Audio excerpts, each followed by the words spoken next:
Hello guys, welcome back to this channel. In today's tutorial, I'm going to show you how to get the rainbow egg in the Croy Garden 2 game of Roblox Fall Harvest event update.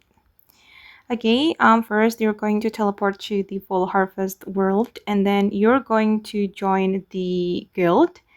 If you can create a team, you can create your own guild team, or you can ask your friend to invite you to their guild teams. And I have been invited by my friend to his team, and this is my team right now. Let me view the guild.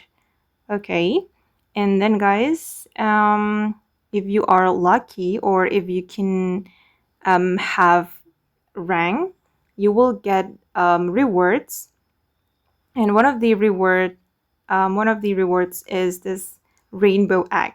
So try to have highest rank to get rewards. And let me show you the leaderboard.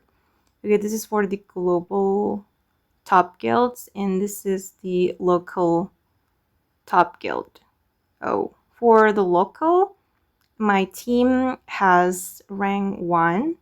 My team is the top, but for the global, we don't have rank, but that's okay. We can still earn more score by selling our fruits. And okay guys, that's how you can get the rainbow egg in Grow Garden 2 game of Roblox Fall Harvest event update. I hope this video will be useful for you. Thank you so much for watching and bye!